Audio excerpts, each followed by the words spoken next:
Sumainyo ang Panginoon. At sumainyo rin. Ang mabuting balita ng Panginoon ayon kay San Marcos. Papuri sa iyo, Panginoon.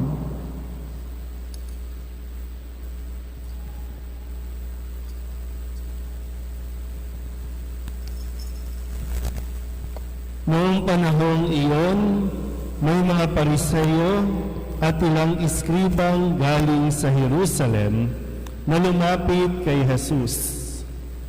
Nakita nila na ang ilan sa mga alagad ni Jesus ay kumain ng hindi muna naguhugas ng kamay sa paraang naaayon sa turong minana nila. Ang mga Hudyo, lalo na ang mga Pariseo, ay hindi kumakain hanggat hindi nakapaghuhugas ng kamay ayon sa mga turong minana nila sa kanilang mga ninuno. Hindi rin sila kumakain ng anumang galing sa palengke nang hindi muna ito hinuhugasan. At marami pang ibang minanang turo ang kanilang sinusunod, tulad ng tanging paraan ng paghuhugas ng mga inuman, ng mga saro, ng mga sisidlang tanso at mga higaan. Kaya tinanong si Jesus ng mga Pariseo at mga iskriba, bakit hindi sumusunod ang mga alagad mo sa mga turo ng ating mga ninuno?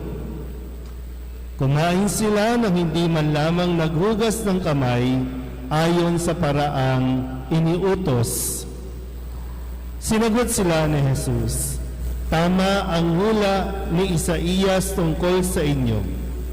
Mapagpaimbabaw nga kayo, gaya ng kanyang sinulat. Paggalang na handog sa akin, ng bayan ko'y paimbabaw lamang, sapagkat sa bibig at hindi sa puso ito bumubukal. Pagpurit, pagsambang ginagawa nila'y walang kabuluhan. Ang utos ng tao ay tinuturong utos ng may kapal. Niwawalang kabuluhan nga ninyo ang utos ng Diyos, at ang sinusunod ninyo'y ang turo ng tao. Sinabi pa ni Jesus, kayo husay ng paraan ninyo sa pagpapawalang bisa sa utos ng Diyos. Masunod lamang ninyo ang mga turong minana ninyo. Tulad nito, iniutos ni Moises, igalang mo ang iyong ama't ina, at ang magsalita ng masama sa kanyang ama o ina ay dapat mamatay. Ngunit itinuturo ninyo, kapag sinabi ng isang tao sa kanyang ama o ina, ang anumang maitutulong ko sa inyo ay kurban. Alalaong bagay, inihahain ko ito sa Diyos. Hindi na ninyo siya pinahihintulutang tumulong sa kanyang ama o ina. Sa ganitong paraay, niwawalang kabuluhan ninyo ang salita ng Diyos sa pamamagitan ng mga turong minana ninyo. At marami pang bagay na tulad nito ang ginagawa ninyo. Ang mabuting balita ng Panginoon. Pinupuri ka namin, Panginoong Jesucristo. Isang magandang gabi po sa inyong lahat. Palakpakan natin ang Panginoon. Masaya po ako na muling makabalik at makatungtong po dito sa ating tahanan. Ito po ang aking naging tahanan simula pa ng musmos pa lamang ako. Nagsimula po ako dito grade 4, grade 4. Children's choir po ako nagsimula dito, panahon pa ng Capuchin. Tapos nung dumating ang diocesan, yung time ni Monsignor Clem, so ako naman po naging youth leader ng mga panahong iyon hanggang sa pagdating ni Monsignor Rolly. Yun na po yung aking pag-alis para pumasok naman ng seminaryo. At ilang taon na rin ang lumipas at talagang masarap po, no, na pagpasok sa simbahan. Ito yung simbahan na kung saan ako hinubog, no, sa tulong ng ating patrong si San Antonio de Padua. Kaya maraming salamat po sa inyong pag-imbita na makapagmisa, lalong-lalo na ngayon na nobinaryo para sa Mahal na Birhen, ang Mahal na Birhen ng Lourdes. At nawa, makatulong po sa atin, sa gabay din siyempre ni Santa Scholastica, na atin din pong ginugunita ang kanyang kapisahan ngayong araw na ito, na lubusan nating maintindihan kahit papano, magluwanag ang ating isipan sa kung ano ang mas hinahangad ng ating Mahal na Birhen, ng ating patrong si San Antonio, na kung ano ang kalugod-lugod sa ating Panginoon. Sa kwento natin sa ating Ebanghelyo, sa pakikipag-usap ni Jesus sa mga Pariseyo at mga Eskriba. Sabihin niyo nga po, Pariseyo, Eskriba. So, muli, no? Sila yung mga nasa templo, sila yung mga pinagkatiwalaan ng mga kautusan. Mula pa nung panahon ni Moises, ang kautusang ito ay ipinasa at dapat na itinuturo sa mga Hudyo o sa lahat, sa bayan ng Israel. Dapat itong isinasa isip, puso, no, kaluluwa, lahat, no, na dapat alam na ito ng mga Israelita. Pero sa kasawiyang palad, sa paglipas ng panahon, dinagdagan ng mga pumapalit bilang mga Pariseyo at Eskriba ang mga kautusan na dapat na sinusunod. Naintindihan po? Malinaw ba? Oh, malinaw naman, no? Kasi no, sa paglipas ng panahon, sabi nga po, no, yung 10 utos naging 600 plus. Diba, from basic na 10 utos na dapat alam ng bawat isa, naging pahirap ito na sundin ng mga tao, gaya ng dinagdagan nila na kasalanan kapag hindi ka naghugas ng kamay bago kumain. Tapos, sabi nga ni Cristo, no, binanggit niya yung ilan sa mga ipinapatupad ng mga Pariseyo at mga Eskriba. Sabi dito, ito yung mga idinagdag, no, na sa kanila na dapat sundin. Yung paraan ng paghuhugas ng mga inuman, ng mga pinagkainan, mga sisidlang tanso, maging ang higaan ay may kautusan na dapat ginagawa. So ngayon, nakita ng mga Pariseyo, yung mga alagad ni Kristo, pasaway, kumain, hindi muna naghugas ng kamay. Although, basic naman yon, di ba? Hygiene, na kumain, maghugas ng kamay bago kumain. Kaya lang, ito ay isang batas para sa mga Pariseyo at Eskriba, at bawat paglabag sa batas ay may parusa. Naintindihan po, no? So, halimbawa lang, no? Halimbawa, yung mga MBG, pag naglinis dito, ay mali yan. Mali yan, hindi dapat pakanan, dapat pakaliwa ang walis. O, yung mga kolektora, no, anong dapat magamit ng kamay? Kaliwa. O, mali yan. Dapat kanan ang gagamitin. Mas malaki ang kolekta kapag kanan. So, may mga ganun, di ba? Yung, imbis na maging magaan ang pamumuhay, parang pahirap kasi bawat pagkilos, dapat dito ka dadaan, dapat dito ka papasok, dito ka lalabas. Pwede naman mga guide, di ba? Mga guidelines yan eh. Pero kung ituturing bilang mga batas na para bang mas mahalaga ito kesa sa utos ng Diyos, doon na umalma sa Jesus. Doon na, para bang, alam niyo, isa sa kinaiinisan talaga ni Jesus. Alam niyo, no? Si Jesus naiinis din. Isa sa kinaiinisang pag-uugali na ayaw ni Jesus ay yung paimbabaw. Sabihin niyo nga po, paimbabaw. Sabihin niyo sa katabi ninyo, huwag kang plastic. Di ba? Paimbabaw, pagkukunwari. Di ba? O kaya pakita ang tao lang. Paimbabaw yung puna ka ng puna dahil alam mo ang batas, alam mo ang kautusan, puna ka ng puna, pero ikaw mismo hindi mo isinasakatuparan nito. Sita ka lang ng sita, hindi ba nakakainis yun? Itong mga Pariseo at mga Iskriba, inaasahan pa naman sila yung dapat na mas mapagpakumbaba. Sila dapat yung mas may puso. Kaya lang, di ba, pulis na lang, mamumulis na lang lagi, maninita, bawal to, bawal yan, parusa, multa dito, multa doon. Ang isa sa lingwahe natin, no, ang tawag natin dyan, yung mga pabida, di ba, no?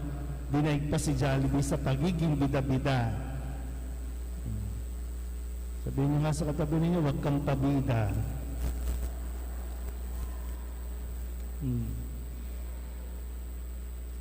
Sa tagal natin dito sa parokya, siguro naman kahit papano, alam na ninyo ang kwento ni San Antonio. Naging pabida ba si San Antonio? Naging pabida ba ang mahal na Birhen? Sa tuwing lilitaw ba siya? Sa tuwing mag-aaparisyon ba siya, lalo na doon sa Lourdes? Nagpabida ba siya? Ako ang sundin nyo. Hindi.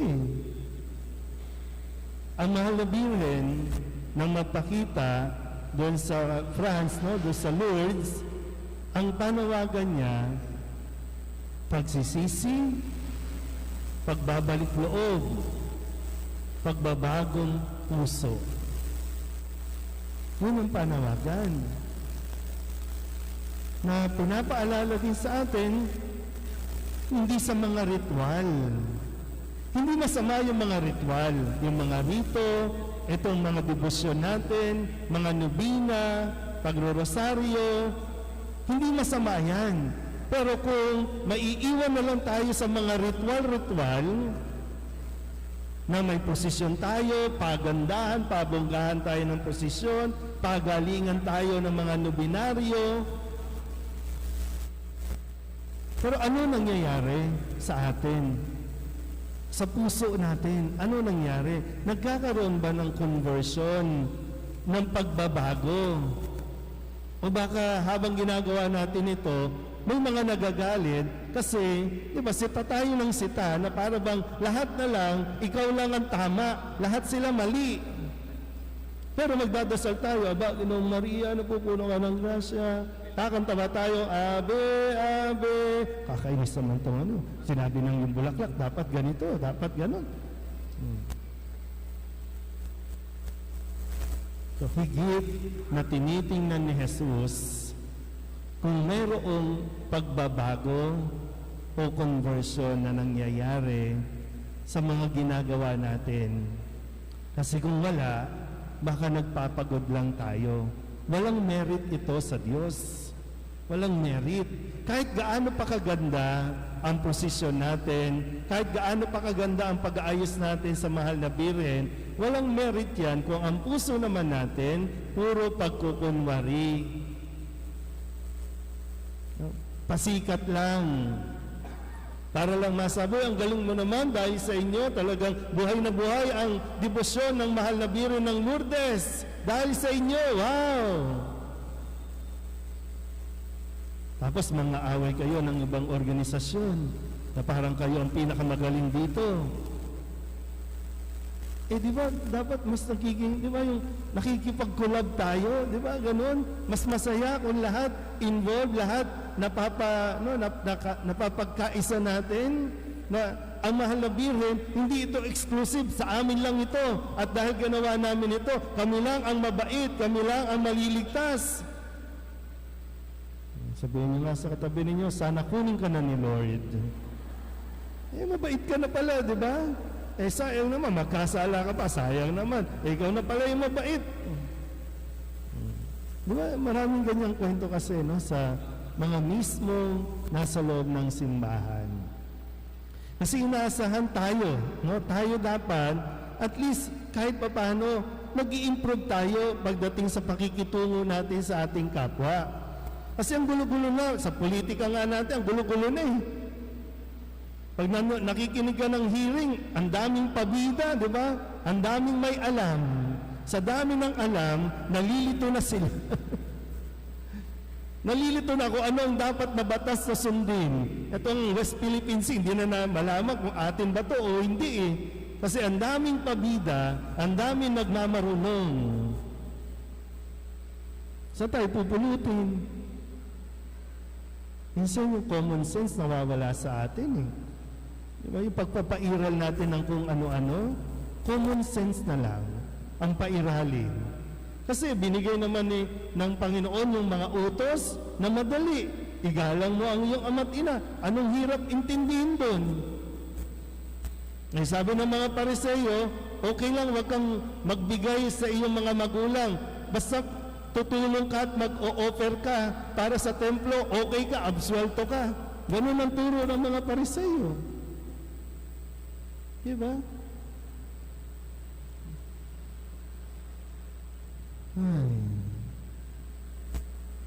Madali naman, sinabi naman sa utos ng Diyos, huwag kang magnanakaw.